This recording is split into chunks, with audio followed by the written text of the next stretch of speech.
கிறிஸ்துக்குள் பிரியமானவர்களே, ஆண்டவராகிய இயேசு கிறிஸ்துவின் விலையேறப்பட்ட நாமத்தினாலே உங்களை வாழ்த்துகிறேன். இந்த நாளிலும் கூட உங்களோட தேவனுடைய வார்த்தையை பகிர்ந்து கொடுக்கும்படியாக கர்த்தர் கொடுத்த அவருடைய பிரதான கிருபை இரக்கங்களுக்காக தேவனை துதிக்கிறேன். இந்த நாளிலும் கூட ஒரு பிரச்சனைகளை நாம் எப்படி சந்திக்கிறோம், அந்த பிரச்சனைகளை நம்ம சந்திக்கும்போது அந்த பிரச்சனையை நம்ம எப்படி எடுத்துக்கொள்கிறோம், இதை வச்சு தான் இந்த நாளில் நம்முடைய வாழ்க்கையில் சந்தோஷம் சமாதானம் காணப்படுது. பிரச்சனைகளை நம்ம சரியான கண்ணோட்டத்தோடு நம்ம அணுகலைன்னு சொன்னால், அதை தவறான கண்ணோட்டத்தோடு அல்லது பெருமையோடு அந்த பிரச்சனைகளை நம்ம டீல் பண்ணுவோன்னு சொன்னால் நிச்சயமாக பல வேதனைகளை குழப்பங்களை நமக்கு நாமே உண்டு பண்ணுகிறவர்களாக நம்ம காணப்படுவோம். இந்த மாதிரி ஒரு சம்பவம் இது எங்கே இருக்குது அப்படின்னா, 2 ராஜாக்களின் புஸ்தகத்தில் 5ஆம் அதிகாரத்தில் இருக்குது. இந்த சம்பவம் நமக்கு நல்லா தெரிஞ்ச ஒரு சம்பவம். இந்த சம்பவம் யாருன்னா, ஒரு நாகமான் குஷ்டரோகியாக இருந்து பூரண சுகத்தை விடுதலையை பெற்றுக்கொள்கிற ஒரு நாகமான். இதை நமக்கு சண்டே கிளாஸில் சொல்லி கொடுக்குறாங்க, யூத் மீட்டிங்கில் எடுக்கிறாங்க, சர்ச்சில் கூட பல தடவை இந்த செய்தியை நம்ம கேட்டிருக்கலாம்.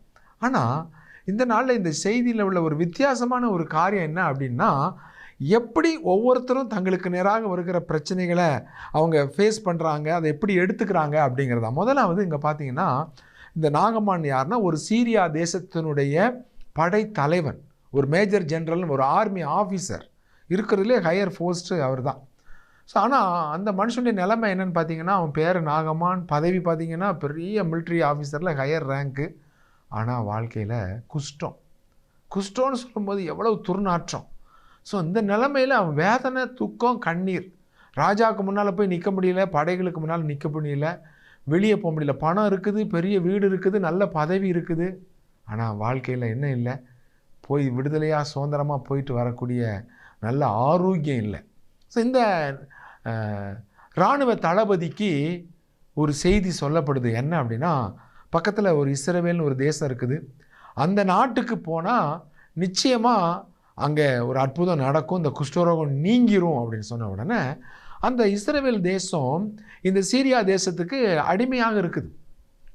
அந்த அடிமையாக கொண்டு வரப்பட்ட, அந்த இஸ்ரவேல் தேசத்திலிருந்து அடிமையாக கொண்டு வரப்பட்ட ஒரு சிறு பெண் தான் இந்த நாகமானுக்கு சொல்கிறா. அந்த நாகமான் வீட்டில் வந்து அவள் ஒரு அடிமையின் வேலைக்காரியாக இருக்கிறா. அந்த இஸ்ரவேல் தேசத்திலிருந்து கைதியாக பிடிக்கப்பட்ட அந்த சிறு பெண் அவள் என்ன சொல்கிறா, இப்படி இது எஜமான் வந்து குஷ்டரோகத்தோடு வாழ வேண்டாம், நிச்சயமாக இஸ்ரவேல் தேசத்துக்கு போனால் அவளுக்கு ஒரு சுகம் உண்டாகும்னு உடனே அவள் மனைவி சொல்லியிருப்பாள், இந்த மாதிரி இந்த சின்ன பிள்ளை சொல்கிறா, நீங்கள் ஏன் எவ்வளவோ வைத்தியம் எவ்வளோ ட்ரீட்மெண்ட்டை பார்க்குறீங்களே, நீங்கள் ஏன் இதை செய்யக்கூடாதுன்னு உடனே சரின்னு சொல்லிட்டு போய் ராஜா கிட்ட சொல்கிறான். இந்த மாதிரி சீரியா தேசத்தினுடைய படைத்தலைவனாகிய நாகமான் அந்த சீரியா ராஜா கிட்ட சொல்கிறான், இந்த மாதிரி இஸ்ரவேலுக்கு போனால் சுகமாயிரும்னு சொல்லி ஒரு காரியம் சொல்கிறாங்க, நான் போகிறேன், நீங்கள் எனக்கு ஒரு நிருபம் கொடுங்கன்னு உடனே சீரியா ராஜா என்ன செய்கிறான், ஒரு நிருபத்தை கொடுக்குறான். அந்த மாதிரி என்னுடைய படைத்தலைவன் வர்றான், அவனுக்கு நீங்கள் குஷ்டரோகத்தை சுகமாக்குங்கன்னு சொல்லி அந்த இஸ்ரவேல் நாட்டு ராஜாவுக்கு ஒரு கடிதத்தை நாகமான் கையில் கொடுத்து அனுப்புகிறான். அதை கொண்டுக்கிட்டு நேராக நாகமான் வாரான்.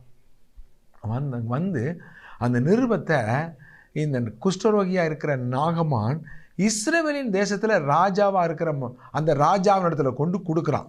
அதை வாங்கி படித்த உடனே அந்த ராஜாவினுடைய செயல்பாடை பார்த்தீங்கன்னு சொன்னால், அந்த 2 ராஜாக்கள் 5ஆம் அதிகாரம் 7ஆம் வசனத்தை நம்ம வாசிக்கலாம். 7ஆம் வசனம், இஸ்ரவேலின் ராஜா அந்த நிருபத்தை வாசித்த போது அவன் தன் வஸ்திரங்களை கிழித்து கொண்டு ஒரு மனுஷனை அவன் குஷ்டரோகத்தினின்று நீக்கிவிட வேண்டும் என்று அவன் என்னிடத்தில் நிருபம் அனுப்புகிறதற்கு கொல்லவும் உயிர்ப்பிக்கவும் நான் தேவனா?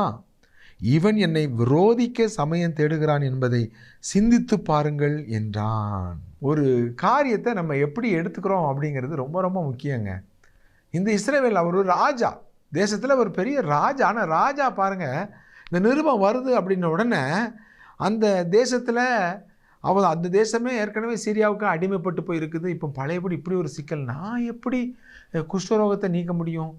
என்னிடத்துல நிருபத்தை கொடுத்து அனுப்பியிருக்கிறாங்களே, தன்னுடைய இயலாமை, அடிமைத்தனம், பயம் எல்லாம் சேர்ந்துக்கிடுது. பழையபடி ஒரு யுத்தத்துக்கு வந்துடுவானோ, பழையபடி ஒரு பெரிய சண்டை போட்டு நமக்கு பெரிய அழிவை உண்டு பண்ணிடுவானோ, அப்போ நம்ம நாட்டை மீண்டும் சண்டையிடுவதற்கு இப்படிப்பட்ட ஒரு காரியத்தை செய்கிறோம். நான் அப்படி குஷ்டரோகமாக அனுப்பிவிட்டேன், நீ குணமாக்கலாம், அதனால் நான் படையெடுத்து வாரேன், இதற்காகத்தான் இந்த மாதிரி ஒரு ட்ராமா போடுறானான்னு சொல்லி இந்த ராஜா என்ன செய்கிறான், குழப்பம் அடைகிறான்.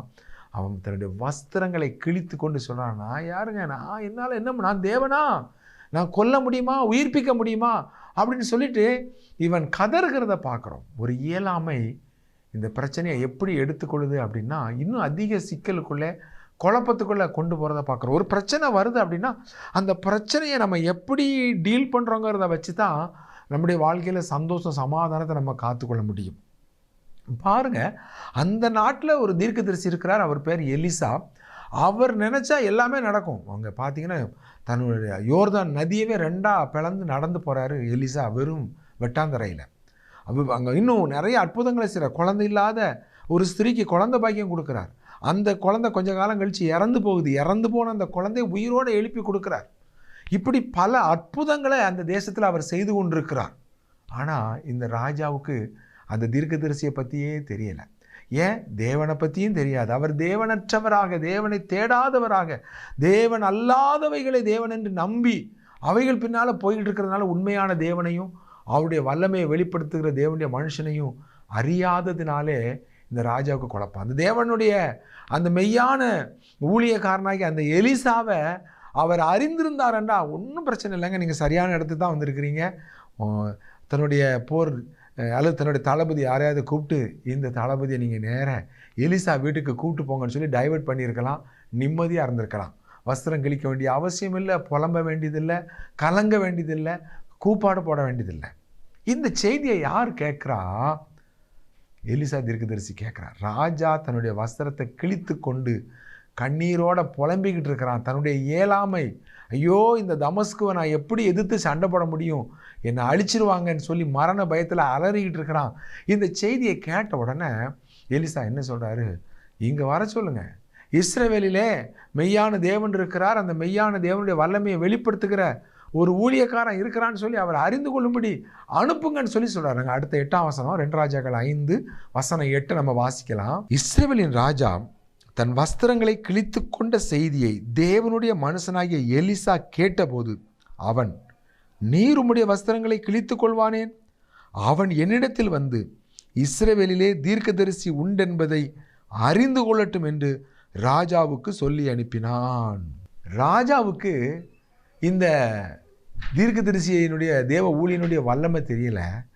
ஆனால் ராஜாவுக்கு இருக்கிற பிரச்சனை என்னங்கிறத இந்த தீர்க்கதரிசி எல்லாத்தையும் அறிஞ்சிக்கிட்டு இருக்கா. தேசத்தில் என்ன நடக்குது, யார் யாருக்கு எப்படிப்பட்ட சூழ்நிலைகள் போய்கிட்டு இருக்குது, தேசத்தில் ராஜாவுக்கு என்ன குழப்பம் உண்டாகுது, எல்லாத்தையும் யார் அறிந்து கொண்டிருக்கிறா? இந்த தேவனுடைய மனுஷனை அறிஞ்சிட்ருக்கிறார். ராஜா தான் எல்லாத்தையும் ஃபிங்கர் டிப்பில் வச்சுருக்கணும், தேசத்தில் நடக்கிற ஒவ்வொரு அசைவுகளையும்.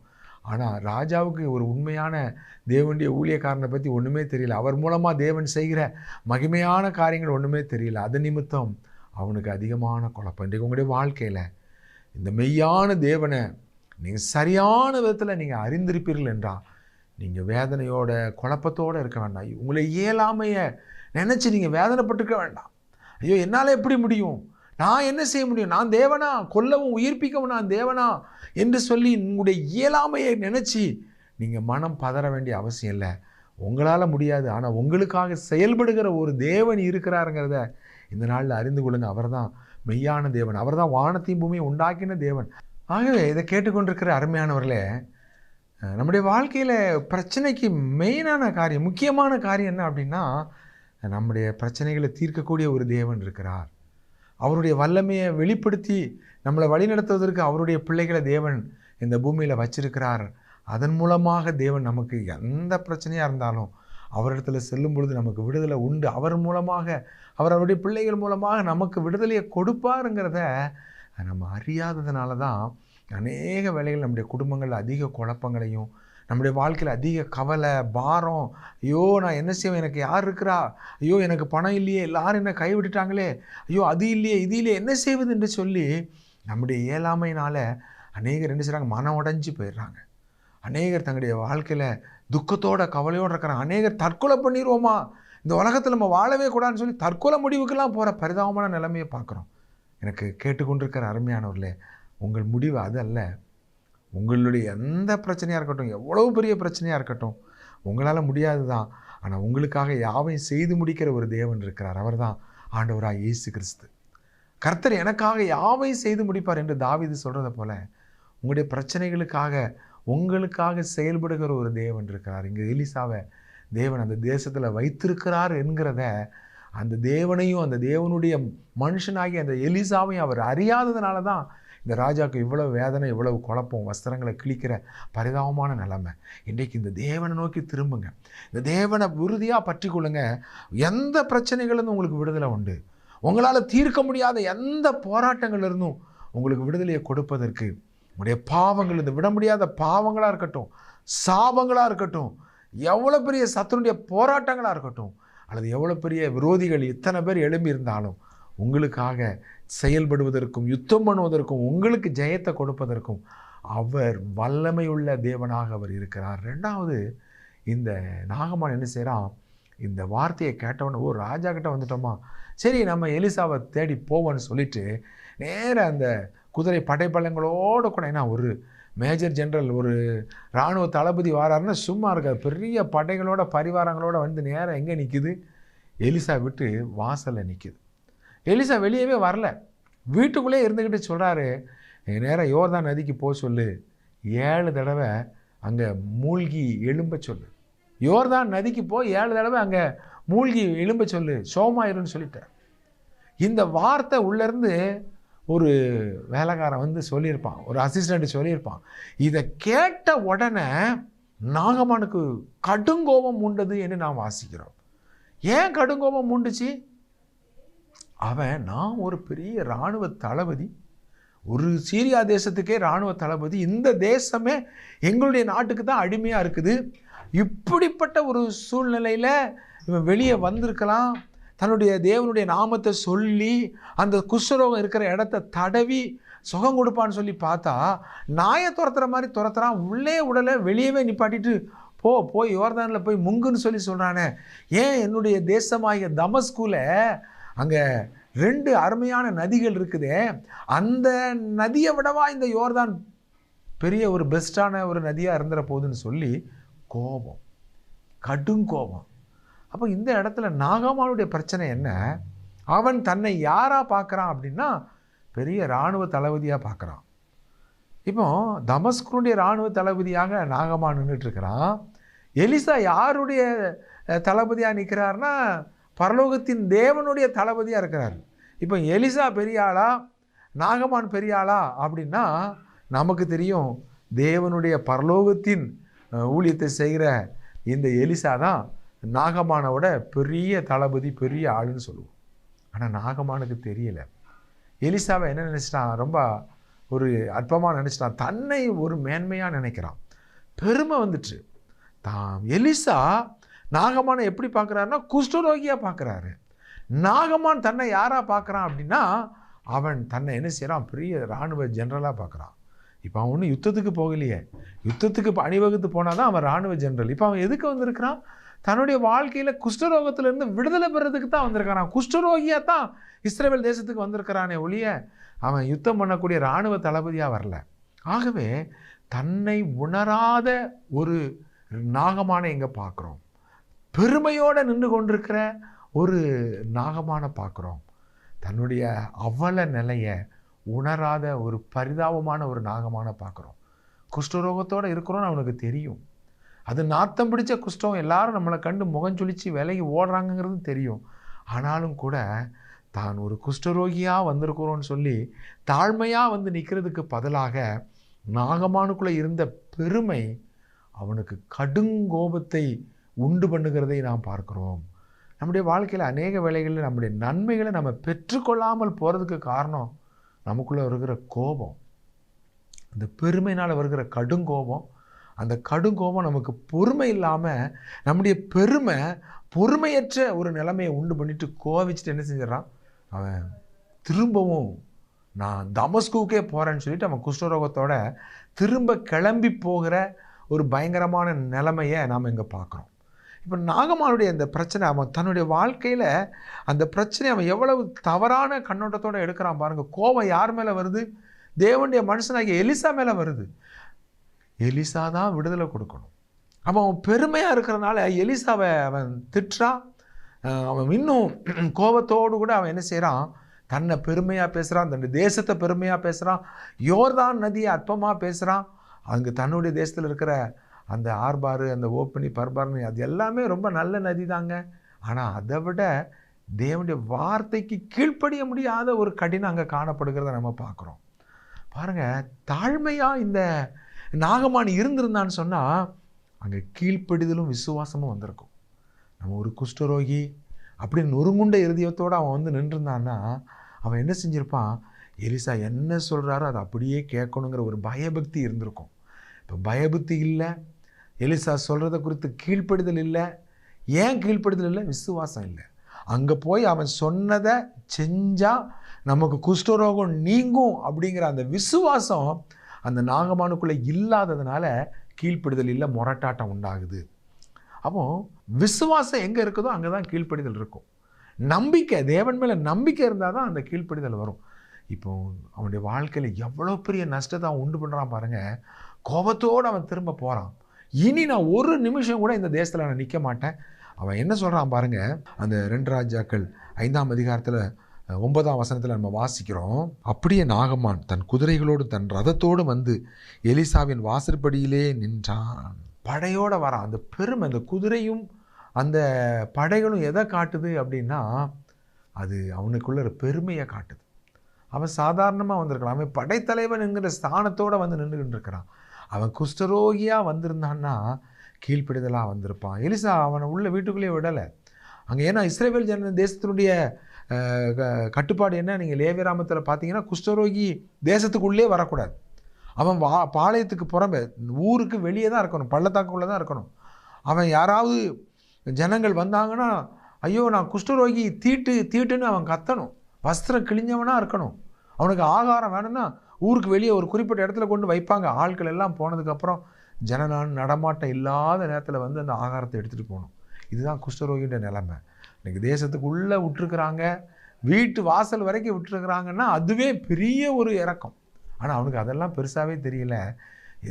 அவனுடைய கோபம், அங்கே பெருமை, கடுங்கோபம். அவன் சொல்கிறான் பாருங்கள், நான் ஸ்நானம் பண்ணி குளிக்கிறதுக்கு தமஸ்குனுடைய ஆப்னியும் பர்பாரும் நல்ல நதிகள் இல்லையா, அதை விட பெஸ்ட்டாக இந்த யோர்தான்னு சொல்கிறான். ஆக கோபத்தோடு அவன், கடுங்கோபத்தோடு அவன் திரும்பி போகிற ஒரு பரிதாபமான நிலைமையை பார்க்குறோம். பெருமை நம்முடைய வாழ்க்கையில் வரக்கூடிய ஆசீர்வாதங்களை தடை செய்கிறத பார்க்குறோம். ஸோ நமக்கு ஒரு காரியத்தில் கோபம் வருதுன்னு சொன்னால் நம்ம அதுக்கு பின்னால் பெருமை ஒளிஞ்சிருக்கான்னு நம்ம கண்டுபிடிக்கணும். நம்ம கோபத்தோடு நம்ம நடக்கிறத விட ஞானத்தோடு நடக்கிறது தான் ரொம்ப முக்கியம்.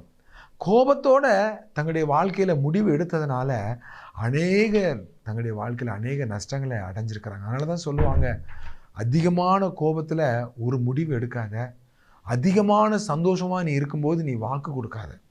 ஏரோது ராஜா அந்த தன்னுடைய பிறந்த நாளுக்காக அந்த வாலிப பிள்ளை டான்ஸ் ஆடி தன்னை ரொம்ப சந்தோஷப்பட்ட உடனே அவன் சொன்னான், நீ என்ன கேட்டாலும் நான் உனக்கு தரேன், தேசத்தில் பாதியை கேட்டால் கூட உனக்கு தரேன். அதிகமான சந்தோஷத்தில் அவன் வாக்கு, நீ என்ன கேட்டாலும் தருவேன், வாக்கு கொடுக்குறான். அவன் கேட்குறான், யோவான் ஸ்நானனுடைய தலை வேணும்னு கேட்குறான்.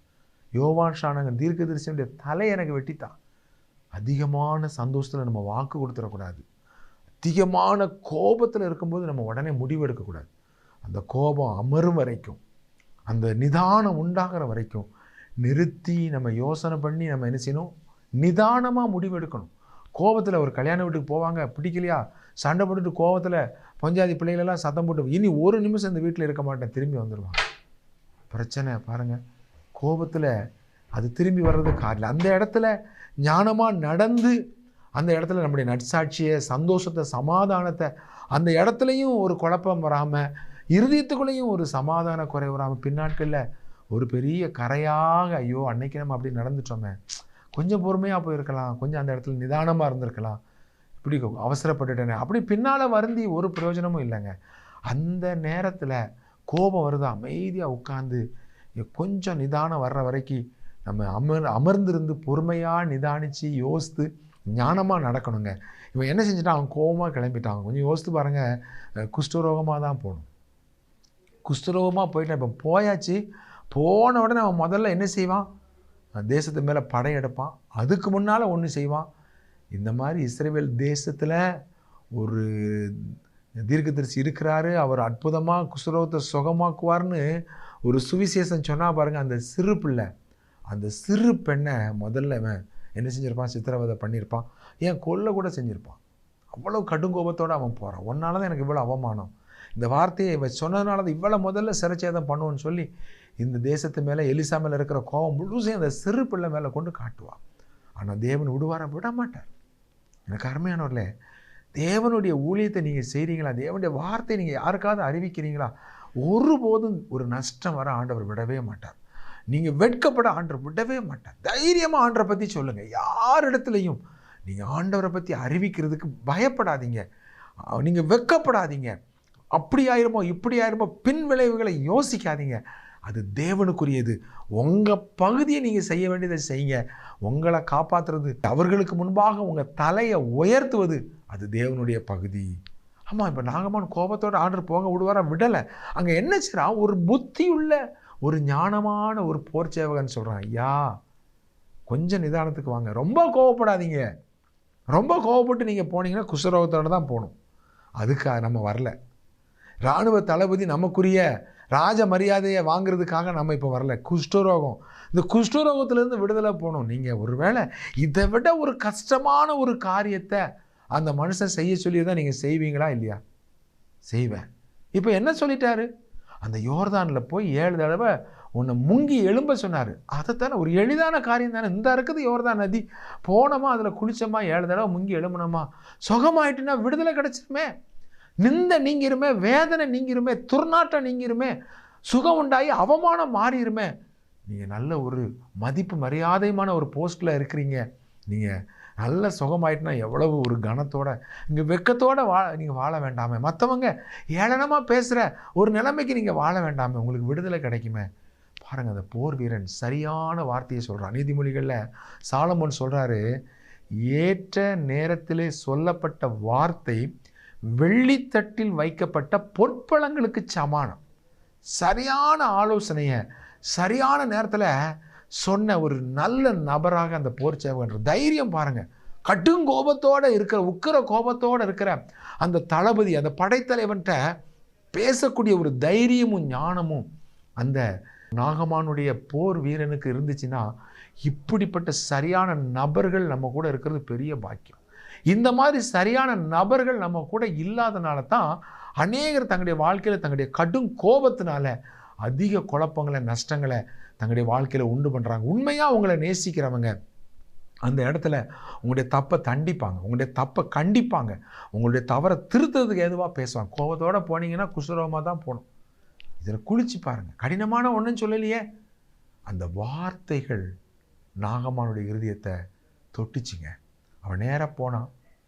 1 2 3 6 தடவை எந்த மாற்றமும் இல்லை. 6 தடவை முங்கி எழும்புனாங்க, எந்த மாற்றமும் இல்லை. ஆனால் 7ஆம் தடவை முங்கி எழும்பின போது வேதம் சொல்லுது, ஒரு சிறு பிள்ளையின் மாம்சத்தை போல மாறிட்டு. பாருங்கள், அந்த கீழ்ப்படிதல், அந்த பெருமையெல்லாம் விட்டுட்டு, சரி நான் ஒரு குஷ்டரோகியாக நான் வாரேன், ஒரு தளபதியாக நான் ஏன் பெருமைப்படணும்னா ஒரு குஷ்டரோகியாக வாடுறேன், அந்த தேவனுடைய மனுஷன் சொன்ன வார்த்தைக்கு நான் கீழ்ப்படுகிறேன்னு சொல்லிட்டு அவன் கீழ்ப்படிதலோட விசுவாசத்தோடு போய் அந்த யோர்தானில் முங்குறான். வேதம் சொல்லுது, அவனுடைய மாம்சம் ஒரு சிறு பிள்ளையினுடைய மாம்சத்தை போல மாறிட்டு, புதிதாக பிறந்த ஒரு குழந்தையின் மாம்சம் எவ்வளவு அழகாக இருக்குமோ அவ்வளோ அருமையாக மாறிடுச்சு. பாருங்கள், வேதனை நீங்குகிறது கீழ்ப்படிதல். இன்னைக்கு எதிர்த்து நின்று பெருமையோடு இருந்தால் அழிஞ்சு போயிடும். ஆனால் கீழ்ப்படிதலோடு இருந்தோன்னா தேவனுடைய ஆசீர்வாதம். பாருங்கள், அவன் திரும்ப இப்போ நாகமான் வீட்டுக்கு வந்ததுக்கும் இதுக்கு முன்னால் வந்ததுக்கு உள்ள வித்தியாசத்தை பாருங்கள். குஷ்டரோகியாக வந்தான், இப்போ ஒரு சிறு பிள்ளை பிறந்த குழந்தையினுடைய சரீரத்தை போல அந்த குஷ்டரோகம் நீங்கி நாகமான் இப்போ வாரான். வந்து சொல்கிறான், ஐயா இனி நான் தேவனை மட்டும்தான் ஆராதிப்பேன், இனி நான் தேவனை தான் ஆராதிப்பேன், இனி தேவன் அல்லாத மற்றவைகளை நான் ஒருபோதும் நான் நம்ப மாட்டேன், வணங்க மாட்டேன், தேவனை மட்டும்தான் ஆராதிப்பேன். பாருங்கள், அந்த சிறு பெண் தைரியமாக விசுவாசமாக சொன்ன அந்த வார்த்தை எப்பேற்பட்ட ஒரு தளபதியை தேவனுடைய பிள்ளையாக மாற்றினது என்று பார்க்கிறோம். என்னை கேட்டுக்கொண்டிருக்கிற அருமையானவர்களே, பிரச்சனைகளை எப்படி டீல் பண்ணுறோங்கிறது தான் நம்முடைய வாழ்க்கையில் விடுதலையை கொண்டு வரும். அந்த ராஜாவை போல் தேவனையும் தேவனுடைய வல்லமையும் நம்ம அறியலைன்னு சொன்னால் நம்ம குழப்பத்துக்குள்ளே தான் இருக்கணும். நாகமான போல் பெருமை இருந்துச்சுன்னு சொன்னால் அந்த ஆசீர்வாதத்தின் பக்கத்தில் வந்துட்டு நம்ம மிகப்பெரிய ஒரு நஷ்டத்தை அடையக்கூடிய நிலைமைக்குள்ளே போயிருக்கோம். ஆனால் அதையும் தேவன் காப்பாற்றுறாரு.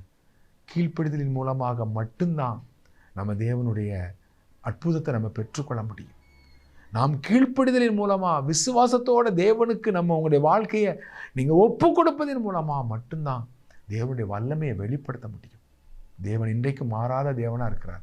உங்களுடைய பிரச்சனைகளோடு நீங்கள் வாழணும்னு விரும்புகிறீங்களா, அல்லது பிரச்சனையிலேருந்து விடுதலை தரணும்னு நினைக்கிறீங்களா? அந்த விடுதலையை தரக்கூடியவர் கர்த்தராகிய இயேசு கிறிஸ்து. அவர் சொல்கிறாரு, வருத்தப்பட்டு பாரம் சுமக்கிறவங்களே நீங்கள் எல்லாரும் இடத்துல வாருங்க, நான் உங்களுக்கு இளைப்பாறுதல் தருவேன்னு சொல்கிறார். உங்களுடைய வாழ்க்கையில் எந்த பிரச்சனையாக இருந்தாலும் அவரிடத்துல நீங்கள் திரும்புங்க, தாழ்மையோடு திரும்புங்க, பெருமையோடு உங்கள் எல்லா பதவி உயர்வு பணம் எல்லாத்தையும் ஆண்டோடைய சமூகத்தில் அவருடைய குப்பையாக வச்சுருங்க. அன்றே தாழ்மையோடு வரேன், அன்றே உங்களுடைய இறக்கத்துக்காக கெஞ்சுகிறேன்னு சொல்லி நீங்கள் ஆண்டோடைய சமூகத்தில் விழுங்க. எவ்வளோ பெரிய பிரச்சனையாக இருந்தாலும் தேவனால் உங்களுடைய பிரச்சனையை மாற்ற முடியும். உங்களுடைய வாழ்க்கையில் ஒரு உண்மையான விடுதலை அவரால் மட்டும்தான் கொடுக்க முடியும். அன்றைக்கு நாகமாண்டிய வாழ்க்கையில் அந்த அற்புதத்தை செய்த ஆண்டவர் உங்கள் வாழ்க்கையில் செய்ய மாட்டாரா? கட்டாயம் செய்வார். நம்ம ஜெபம் பண்ணுவோமா? கர்த்தர் தாமே உங்களை ஆசீர்வதிப்பாராக. எங்களை நேசிக்கிற அன்புள்ள ஆண்டவரே, இந்த வேலைக்காய் ஸ்தோத்திரம். பலவிதமான குழப்பங்கள் இருக்கிற பிள்ளைகள் சரியான விதத்தில் உண்மை அறிந்து கொள்ளவும், விசுவாசத்தோடு உண்மை பற்றி கொள்ளவும், தங்களுடைய பிரச்சனைகளிலிருந்து விடுதலையை பெற்றுக்கொள்ளவும் ஆண்டவரே நீர் உதவி செய்யும். அவருடைய கண்ணீரை மாற்றும், அவருடைய வேதனைகளை மாற்றும், அவருடைய தலையை நீர் உயர்த்தும், ஆசீர்வதியும். இயேசுவின் நாமத்தில் ஜெபிக்கிறோம் எங்கள் நல்ல பிதாவே, ஆமென், ஆமென். பிரியமானவர்களே, நீங்கள் நேரம் ஒதுக்கி தேவனுடைய வார்த்தையை கேட்டதற்காக உங்களுக்கு நன்றி சொல்கிறோம். நீங்கள் யூடியூப்பில் ராஜ்குமார் தங்கமணி என்று ஆங்கிலத்திலே டைப் செய்வீர்களானால் இன்னும் அநேக செய்திகளை நீங்கள் கேட்கலாம். நீங்கள் கேளுங்க, மற்றவங்களுக்கும் அதை அறிமுகப்படுத்துங்க. நாம் மறுமுறை சந்திக்கும் வரைக்கும் கர்த்தர் தாமே உங்கள் ஒவ்வொருவரையும் அபரிவிதமாக ஆசீர்வதிப்பாராக. ஆமென்.